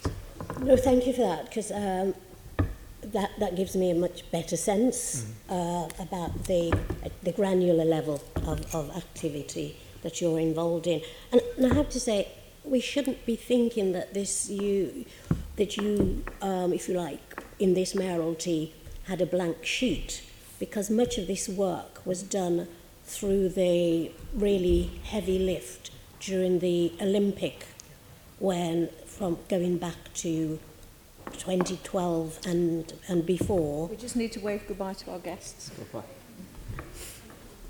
Thank you for joining us.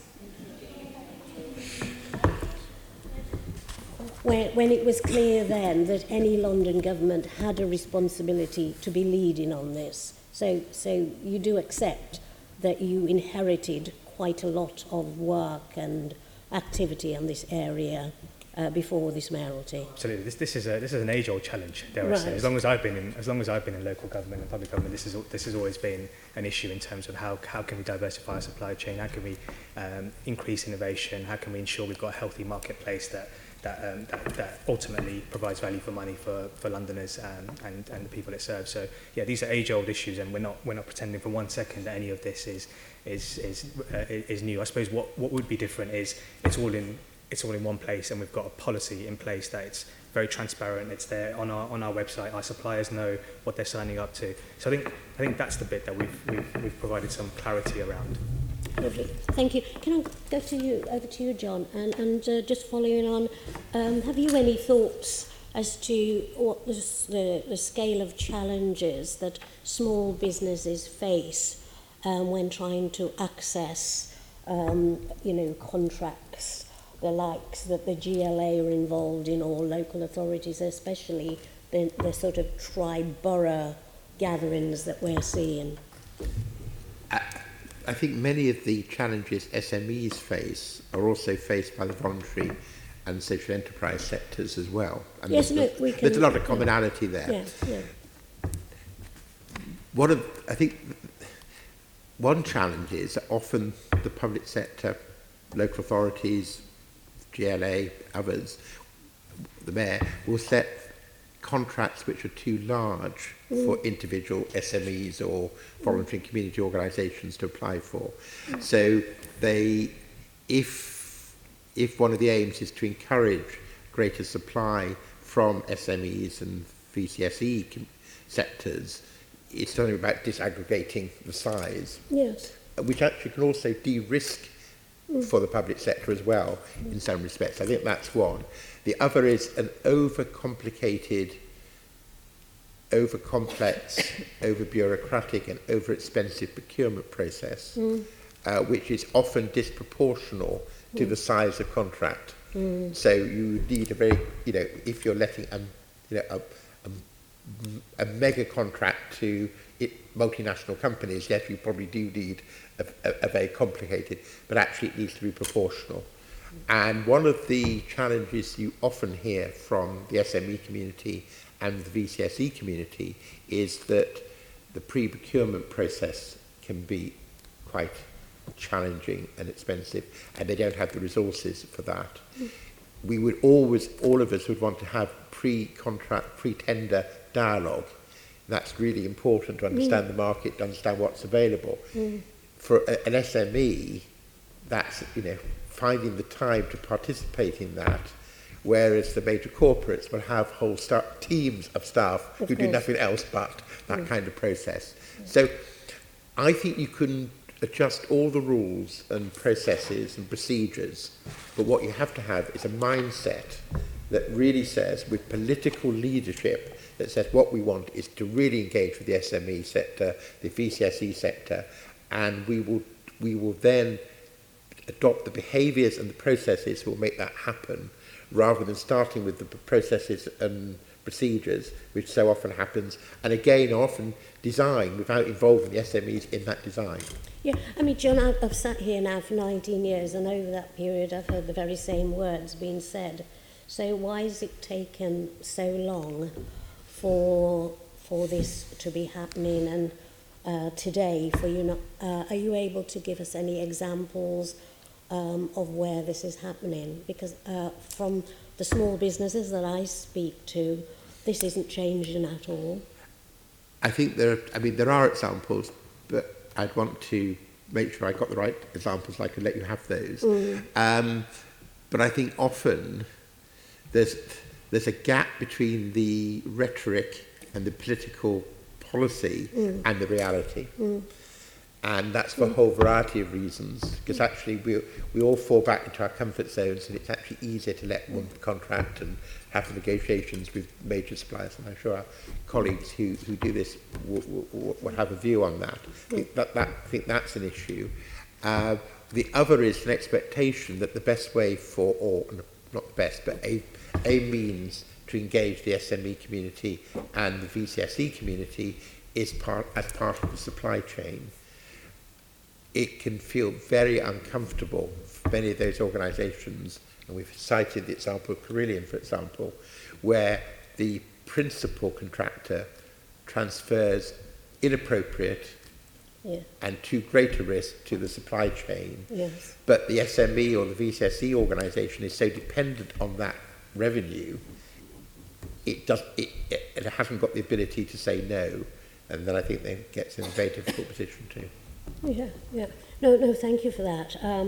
And I think you picked up that whole issue about timing and resource, that capacity that isn't available to the SME, that large companies have in whole teams, and the need for that recognition to be made by the big organisations. I think the key word is proportionality. Proportionality, yeah, right. I mean, just going back to the GLA, who is in charge of looking at proportionality, ensuring that you have this commitment to get this percentage up? You've heard what John had to say. Who is working on that to ensure proportionality, so that it's sort of less rhetoric and more action? I think it's fair to say this is something that is equally shared across the GLA. Anyone who procures activity across the GLA group needs to adhere to these policies. But in terms of the actual, I suppose, monitoring of the policy and ensuring that it's being put in place and reporting back on it, that's where Tim's team sort of comes in, the responsible procurement team. So in terms of understanding, we've got that initial cut of the amount of money being spent with SMEs from the previous financial year. And what we're currently doing is working with the functional bodies to help them to understand how they can improve that. So decisions are made obviously on an individual contract basis around what contractual process is going to be undertaken. So what my team needs to do is bring in those arguments, that understanding about what the implications are of those things, and how that kind of looks across the piece in terms of opportunities for SMEs to contract. Also engaging with a wide variety of external subject matter experts, for instance, the Federation of Small Businesses, to really unpick the sort of the high-level kind of criticism that the GLA group or that the wider public sector is difficult to contract with for SMEs. What does that mean in more detail? Sort of what are the specific interventions that we could enact in our procurement processes that would help? I mean, one, for instance, example that the Federation of Small Businesses has raised with me and with my team is that payment terms, especially from the tier 1 contractors down. Obviously, that's part and parcel of plenty of the stuff that's been discussed today. And now that large firms are legally required to publicly report on their payment terms, we are looking at the outcomes of that reporting for the key suppliers to the GLA group, functional bodies, and where there is some poor practice evidenced in there, using supplier relationship management approaches and relationships with existing suppliers, potentially spending significant amounts of money with, to just have an initial discussion with them to say, this has been publicly reported, there's some bad practice going on here that may be affecting SMEs in your supply chain. What will you be doing to address that? So that's the process that we're just at the beginning of now, to really sort of open that dialogue as one of their chief clients. And also, for instance, Transport for London having some discussions with other clients in the transport and infrastructure sector, so that it's not just, for instance, GLA group functional bodies having those discussions with those tier 1s, but actually there's a unified approach, potentially with the wider public sector, to really drive that message home. And that's important, isn't it, payment terms? Because we did a piece of work a couple of years back where, some SMEs could be waiting more than 90 days for payment. And did the GLA not adopt some sort of policy? Yes. So what is that? So the GLA group functional bodies have committed to paying their immediate SME tier 1 suppliers in 10 days. Right. So there's some good results and good practice there. The issue that I think is potentially more concerning is how the tier 1s or potentially tier 2s, the larger firms that we've directly contracted with, the terms that they're paying their SME suppliers down the supply chain on. And I think that's kind of the thing that we want to start, as it's now been brought to light very clearly through this public reporting requirement. That gives us the jumping off point to have those discussions. Good, much more to do. Can I go back to, Rachel, are you able to add anything else in terms of, are there any significant difference in private and public sector procurement practices, or is that one of your colleagues you would refer to? I don't think we have much to add on that question. Right. Anybody have much, is there much difference between private and public sector procurement practices? No. Okay, that's fine. Well, I mean, I'd say obviously public sector is governed by a different legislative framework and has different issues to consider. But one thing that's fed back to us anecdotally, if nothing else, is that the private sector tends to have a more sophisticated approach to partnership, a stronger focus on service quality, and a sort of collaborative approach to service design, whereas the public sector tends to have a more ruthless, if you like, fixation on cost. Right. Okay. Yeah. Okay. Rachel, coming back to you. In terms of benefits for Londoners as a whole, and just trying to think from a mayoral perspective, and looking at the mayoral environmental sustainability targets, how do you manage that, if you like, interface between responsible procurement and, if you like, the need for environmentally sustainable approaches? Yes, so there are 6 themes in the responsible procurement policy, of which improving environmental sustainability is one. The policy area that I work on is around fair pay and employment, but other colleagues take a policy lead on those environmental sustainability aims and targets that are within the policy and implementation plan. I don't know if, Tim, you have anything to add on some of the specifics of that theme? I mean, they're very much aligned with the mayor's priorities around air quality and carbon reduction, and very much what's in the responsible procurement policy is linked into matching commitments to the London Environment Strategy. And as Rachel says, my team and people that are working on procurement and responsible procurement across the GLA group are linked in with the environmental policy team to ensure that, as we've talked about today, the social requirements that are being put into contracts, similarly environmental requirements are being put in evaluation stage and also contract requirement and followed up with suppliers when contracts are in train. So it is being woven together. Yes, absolutely, yeah. So responsible procurement really covers social, economic and environmental, all the 3 pillars of sustainability. Incredibly complex tapestry that has to be woven there, isn't it? Yes, yeah. it is. Okay, my last question is to Matt, John and Rachel. How can the Mayor ensure that the best practice examples of good procurement are disseminated and followed? So, shall I start with you, Matt? Well, I think we touched on it earlier in that I think what would be good to see would be the Mayor convening a coalition of borough leaders across London to sort of share that practice, publicise their contract data wherever they can. All the sort of principles we're talking about. It can't be seen as the Mayor in isolation. And that might also include other anchor institutions. You know, what's the NHS doing in London? What are other central government departments as employers and commissioners doing that are based in London? So I think there's a real job that could be done in building a coalition of willing commissioning authorities, both in terms of their political leaders and their leaders on procurement. I think that's one thing that the Mayor could be doing, advocating for that and bringing that together. Do you know about the London Compact? Have you heard about the London Compact? This is the gathering of the Mayor and leaders of boroughs. Yeah, well, that would seem one useful mechanism for doing that. Be interesting to see what they discuss, wouldn't it? Whether this is on their agenda. Yeah, but it doesn't. I mean, that could be a useful platform, but I suggest if that relies on, you know, consensus across everyone before you can move forward, then why not develop just a coalition of the willing while you can? Of the willing, yeah. Okay, John?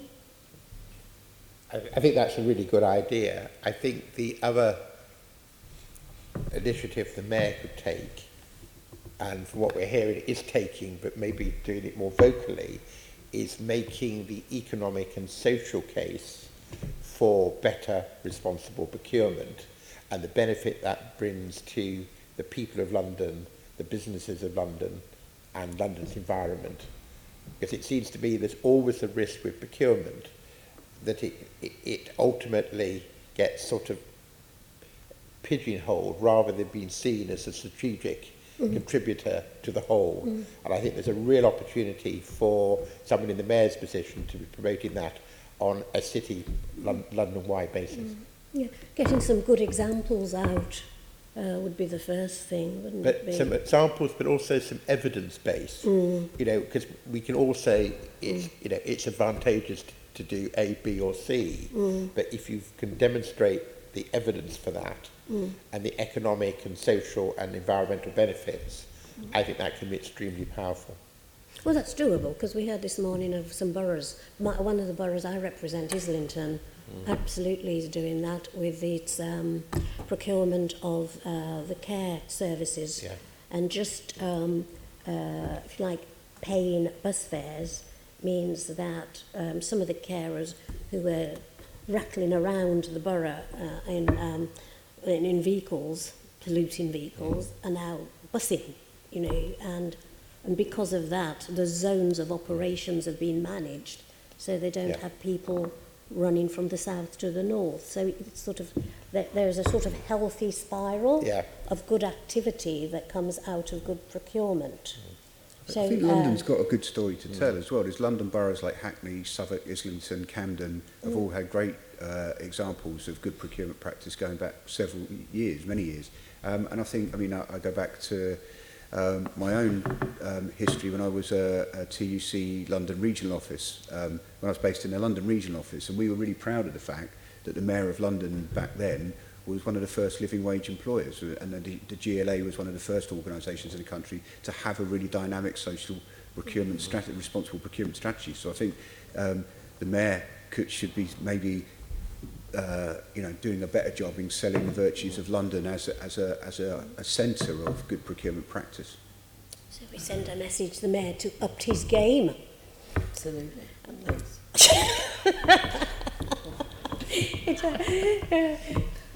Yeah, it's an interesting position when we find ourselves in the same space, Susan. Yes. John, so John, thank you for that. Rachel, have you got anything to say? What would you go back and say to the Mayor in terms of upping his game? You heard what Matt had to say. Sorry, I didn't say the Mayor should up his game. Just want that on the record, as Matt didn't say. No, I'm pretty sure it was Assemblymember Arnold who said the Mayor should up his game, and we all agree. We can all up our game. I believe We can it was all up our game. Assemblymember Hall who then said always. But if we come to you, Rachel, is there something you'd like to add to the points just made? You heard it here first before it was misreported in the Evening Standard. Oh, surely that would never happen. Perhaps I could pick up the point about making responsible procurement strategic. So just to let you know that it is in a number of the statutory strategies, including the economic development strategy, quality, diversity and inclusion strategy. And the focus there is really, as Nabil started off, on leading by example and using the Mayor's purchasing power to support the values that are in the responsible procurement strategy, so economic development and wealth creation, social development, improvement of the environment. And the GLA's functional bodies can each use the procurement process to encourage a range of good practice, and we also bring together key suppliers through forums such as the TfL's Key Suppliers Forum, and we bring broader business groups together such as the City Hall's London Business Climate Leaders, and all the activity that goes on through the London Economic Action Partnership. There is a small business champion as well, picking up on some of the issues that we talked about diversity of the supply chain. In terms of the responsible procurement team, Tim, you're also linked in with a range of specialist networking opportunities and opportunities to share good practice as well. Yeah, there's a sort of procurement conferences that happen throughout the year, and some of them are specified around responsible procurement, so we do get invited to speak at those. There are some sort of forums and roundtables, some of them which are particularly focused on local authorities in London that we attend and share. We do sort of have some avenues for sharing best practice. The point around case studies is very well taken. We have a clear aspiration this year to really capture some of the things that we're doing, publish case studies, get things out there, really kind of get that message out there a bit more. So that's definitely something that's on our agenda. Thank you. That's my question to Mr. Chair. Well, thank you very much, and I'd like to thank all of our guests for all of their contributions this morning. I think that's been a really interesting discussion, and I think there are some key themes that seem to have emerged fairly strongly in terms of improvements that could be made to outsourcing and procurement, and indeed obviously we also touched on insourcing. So if I can just thank you for your contributions. We've now got a couple of final pieces of the agenda to cover, which will only take a couple of minutes. You're very welcome to stay while we do that, or indeed if you feel that you must get away immediately, do feel free to leave as well. So could I ask the committee if you're happy to note the discussion that we've just had, and can you delegate authority to me as the chair in conjunction with the party group leads to agree an appropriate outcome from this output from this meeting? Agreed. Thank you very much, and if we've noted the report as the background to the discussion, And the next item is item 8, the Economy Committee Work Programme on pages 119 to 122. Can I ask the committee to note the work programme, which has been slightly adjusted for the remainder of our meeting dates 2019-20? And could I ask you all to note, which is hopefully already in your calendars, that the next meeting is scheduled for the 9th of July at 10 a.m. in this very place, the City Hall chamber. And finally, I'm just going to inform you that there is any other business that I consider to be urgent. Therefore, this meeting is closed. Thank you. Thank you.